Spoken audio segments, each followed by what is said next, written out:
Yo, what's going on, everybody? In today's video, we're going to be showing you a tournament game from the summer circuit. Before we get into it, though, make sure you hit the subscribe button if you haven't already. Turn those notifications on, leave a like on the video, and in the comment section below, let me know what you thought about this game, and also let me know if you're excited for tomorrow's content drop. All right, let's go ahead and get into the lineup. If you guys watched the last video, you know that I have partnered with Shaolin Trading. Shaolin's one-on-one program taught me how to trade stocks for myself. And because of that program, I've been able to become successful trading. And that is a huge reason why I get to do what I love to do, which is pump out videos for you all. So if you're searching for a skill that not only generates income, but also offers a more flexible lifestyle, then do yourself a favor and check out the link in the description below. Make sure you use code REBEL for a discount. And if you have any questions, make sure you message me on Twitter/X, or you can also reach out to me through email, pitchingrebel1@gmail.com, if you have any further questions. All right, let's go ahead and grow Shaolin together. So before we take a look at my lineup that I ran for the tournament, make sure you hit me up on Twitter @pitching_rebel or through email pitchingrebel1@gmail.com if you'd like to learn how to make endless stubs like I do. I'm currently sitting at almost 4.7 million stubs, and that's because I know how to make endless stubs. I have every card in the game possible that you can get off the market, and just every card in general. And I do that because I can make endless stubs and never have to struggle with stubs. I can teach you to do the same exact thing. If you let me, just hit me up on Twitter @pitching_rebel or through email pitchingrebel1@gmail.com if you'd like to learn how to make endless stubs. All right, let's go ahead and take a look at the lineup. There is lineup restrictions for this tournament. You can have 3 position players 95 overall or higher, 3 position players between 90 to 94, and then 2 position players between 85 to 89 overall, and then the rest have to be 84 or lower. And also, the parallel doesn't count. So, for our 95 to 99 overalls, we had Carlos Beltran in center, leading off for us, Ted Williams in the 2-hole and playing right field. And then we had Adley Rutschman as our other 95 to 99 overall, and he was behind the plate hitting 5th. Then our 90 to 94 overalls were Willie Castro at shortstop, Jorge Posada in the DH spot, and Carlos Santana at first base. Our 285 to 89 overalls were Jorge Polanco at third base, and then Anthony Santander in left field. Our 84s and below, we had Andres Jimenez starting for us, and I only did this because I wanted to see if my opponent was going to go with a lefty or a righty. If he went with a righty, then I pinch hit and go to Corey Seager. If he went with a lefty, then I would pinch hit and go to Isaac Paredes. So that is what my plan is. And then with the starting rotation, you could have 295 and higher. You could have 285 to 94s, and then 184 or below. So 1 gold pitcher you have to have. So obviously we had Clemens and Al Leiter as our 295 and 99s, and then Randy Johnson and Nate Pearson were our in between 85 and 94, and then I had this 84 overall Clay Holmes as my gold pitcher. And then for the bullpen, you could have 2 guys that were 95 or higher. Then you have 2 guys that are between 90 to 94, 2 guys between 85 to 89, and then 2 guys that are gold or low, 84 or lower. So we went to O'Day, Felix Bautista, Ottavino, Andres Munoz, Lucas Erceg, Chapman, Brendan Little, and Danny Kalum. So that is the starting rotation, bullpen, and lineup and bench. So let's quit talking and get into the gameplay. So this game, I was muted. It was a tournament game, so I got to lock in and mute myself, just like the bullpen bash. So this will be a voiceover. So my opponent went with Al Leiter. I went with Roger Clemens. And my opponent's Fuentes. He's a top 10 player. He's been a top 10, top 5 player even, you can argue, for a very long time. So this is going to be a very tough game, but we get back-to-back outs. And right there, we hang a slider on a 100% perfect release. I just don't get why that's hung. Nonetheless, we get the strikeout on the next batter. So we get 3 outs with 1 run allowed right there. Not a bad swing, but just a little bit on top. Great pitch by him, putting it down in the corner there. That was a bad swing. We got jammed up. So that's going to be 2 up, 2 down. And then we're going to send the ball into the left center field gap with Willie Castro. That's going to be a 2-out double. And let's see if we can score here. We get a changeup right down the middle. We squared up 100 off the bat, and it goes nowhere. That was a very weird, exit velo to all that. That was a great swing, and it didn't go anywhere. Well, next inning, we go back-to-back outs to start off the inning. He's got Corey Seager up, and he's going to send the perfect through the shift. and then he's going to roll one over with Byron Buxton to end the inning, and we're going to have a 1-0 deficit going into next inning. First batter of the inning, we lined out right to the third baseman, then we hit a hard ground ball right to the third baseman. That's an unfortunate 2 hard outs, and then right there, that's not a bad swing at all, and that ball came off 89 off the bat. So in reality, I made 3 good swings that inning, 1 line out, 1 hard ground out, and a weak ball. I don't understand why. We're going to get the strikeout in to start off the top of the third. He's going to send one through the 6 on a perfect, and then he's going to ground out to the first baseman for a 3-6-3 double play. We get out of it without giving up a run there. Ground ball right to the shortstop, a little bit on top of that. And then we're going to bring Isaac Paredes as our second baseman because we do have a lefty. And he goes perfect to dead center field. No doubt about that. Hits it 495. Absolute blast. Gets us our first run of the ball game finally in the bottom of the third with 1 out. Then he's going to smoke a sinker right by us. I just did not read that pitch. And then we're going to send one through the 4-hole with Teddy Ballgame. Give us a 2-out single. And we're going to hit one into the right center field gap this time with Willie Castro. And he's going to go ahead and score. Ted Williams, we send them all the way around. He's going to be safe. We score. And now we're up 2-1. And then we got Jorge Posada coming up right behind Willie. He's going to send one up the middle, which I think he could have dove and made the play, but he didn't. We'll take it. That's going to be another run. And we get 3 runs there with 2 outs. And then that changeup just absolutely, I did not read it at all, honestly. I don't know. That changeup is totally tough to read at most of the time. Right there, he's going to poke one down the line very early. Not a good swing at all. And here we go. Splitter right down the middle on 100% release. He doesn't miss it. Tie ball game 3-3. We're going to throw a slider with 100% right down the middle again. We're missing our spots and not missing with the releases and 100%. Another fastball that leaks over the middle. He goes back to back to start the inning. Now it's 5 to, sorry, not to start the inning, but after he gets a single, it's 5-3 now, and he's starting to find his groove clearly. And we got another pitch over the middle on a good, perfect release. We're just not able to hit our spots for some reason. The RNG is not going our way. He's capitalizing. That's 4 straight home runs. Another pitch that leaks over the plate, and he's going to hit 5 homers in a row. We're not going to be able to catch that one. I mean, we're just throwing these perfect releases, and nothing's happening. We're going to bring an outlighter to see if he can settle down and not give up any more runs. We get the fly out right there, and next batter is going to have a line out. So back-to-back outs for Leiter coming in. And then here we go again. That was actually a pretty good pitch. I had a perfect release on it. He somehow got under it and hits a solo shot there, so makes it 8-3. And then right there, another pitch that I throw 100%, and it leaks over the plate. Doesn't catch the corner or anything like that. He's going to send that perfect to right center, giving him a 9-3 lead. He has now scored 8 runs so far in the 4th. 100% slider with a perfect release over the middle again.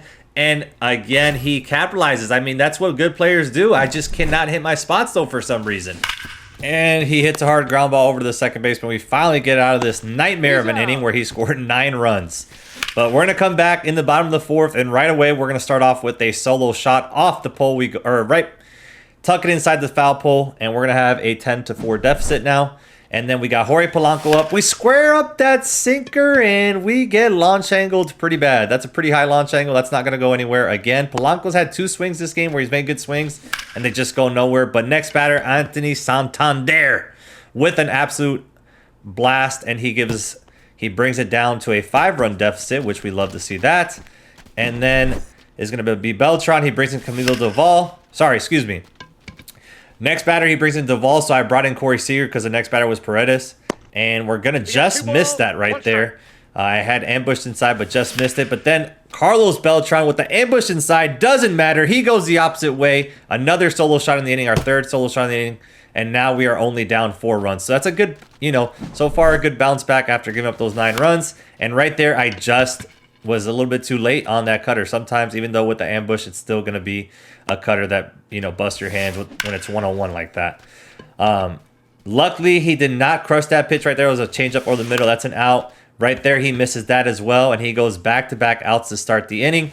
And then we're going to go sinker inside, and he did not miss that. That wasn't a bad pitch at all, but good hitters hit good pitches as well. That's going to be a solo shot with 2 outs, makes it 11-6 now. And then we get him on the changeup, up and in, and that's strike 3. So we're going to give up 1 that inning. He's going to bring in Roger Clemens. Right there, throws a great sinker. Timing was there, just way on top.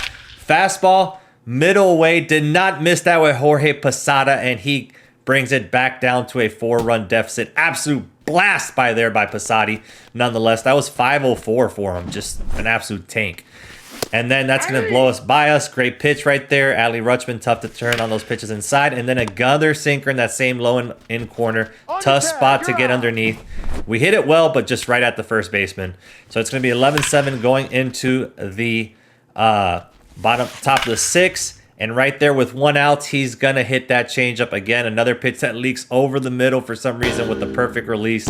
And it's going to be off the pole. 12-7.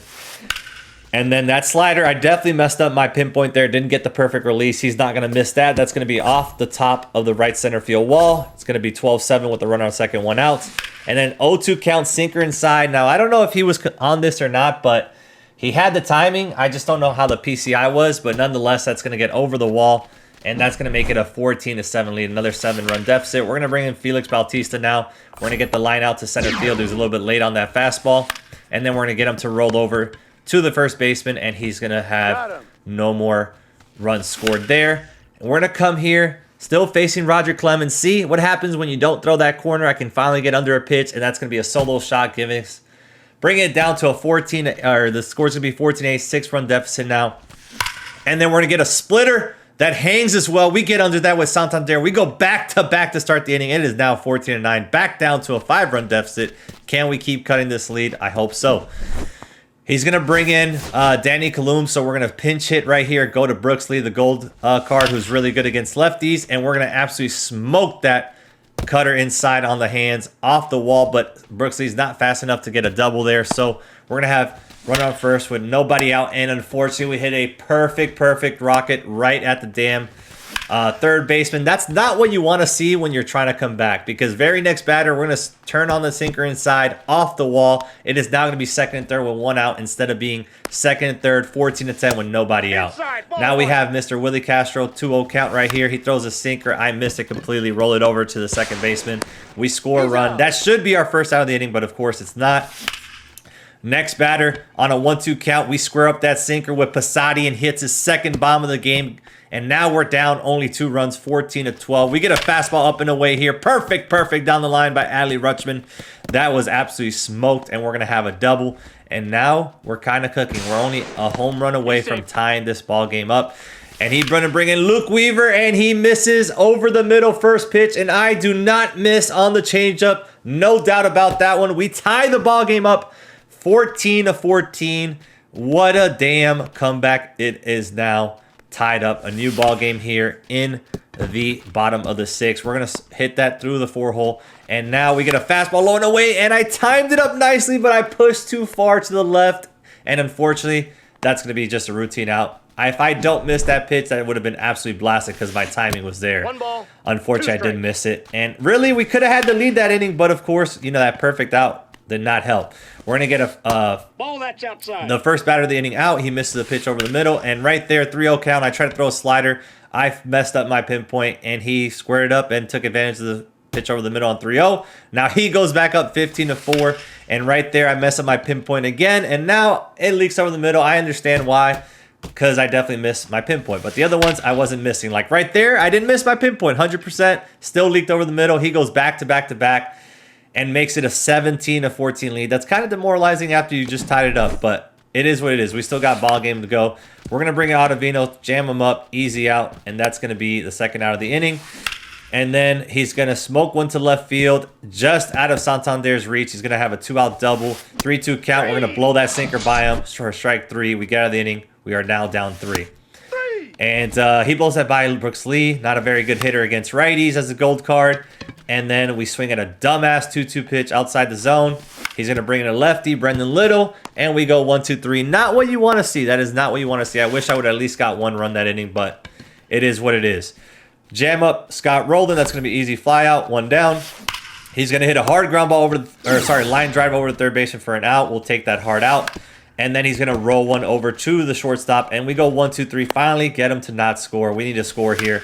And right there, Brendan Little is just sometimes very tough. And the cutter jammed me up. Luckily, we got the late hit. He had the shift on. and that's going to fall down in right field. He's going to bring in Darren O'Day, and right there, that sinker up and in on 0-2. I just missed it with Adley a little bit late on it. If my timing is good, I bet that's a bomb. But don't worry, Santana's here to save the day, as he's been all game clutch. That's his third bomb of the game to dead center this time, and we're going to have a one-run ball game again, 17-16. Right there, another pitch inside that I just missed. I mean, they're good spots. He's throwing them in good spots, and I just did not get there. We're going to bring in O'Day, strike him out with the first batter, and then right there, I messed up my pinpoint. Wasn't a bad spot, but you know, still a good spot to hit, you know, be able to get under the ball, and he absolutely crushed it, made me pay for it, as he's been doing all game. That's going to be the second out of the inning after the solo shot, and then he's going to hit one into the gap, and it's going to be just past Beltran. That's going to be a ground rule double with 2 outs. He's got runner on second with Gil Hodges up, who was 5 for 5 at that point, and then luckily we get a hard ground ball over to the second baseman. We get out of it, 2-run deficit. O'Day still in. And right there again with Santander, timing was there just a bit off with the PCI. Going to be a fly out. He could have Santander had 2 bombs in that game, and he could have easily had 4. And we're going to pinch hit, bring in Gavin Lux, and he's going to bring in a lefty. I have no more left on the bench. Had to stay with Lux. Right there, blows a fastball by me. I was not seeing Chapman at all, honestly. I just wasn't seeing him, as you're going to see the next swing. Just an awful swing to end the game, and unfortunately, we lose it 18-16. I mean, we put up 16 runs. It was one of the highest run totals in the entire tournament. It just so happened that my opponent put up 18, and you know what? I can't even be upset about my hitting performance. 16 runs should win you a lot of ball games. He just scored 2 more, had a great game, and he had a great run. He ended up winning the entire summer circuit, so at least we lost to the champ, but that one definitely hurt. Anyways, I hope you guys enjoyed the gameplay. I hope you guys enjoyed the video. Make sure you hit the subscribe button if you haven't already. Turn those notifications on. Leave a like on the video, and in the comment section below, let me know if you are excited for tomorrow's content and who you think is going to be the retro lightning and the new lightning that's coming out. All right. Thank you guys for watching. I'll catch you in the next video. Love y'all. Peace.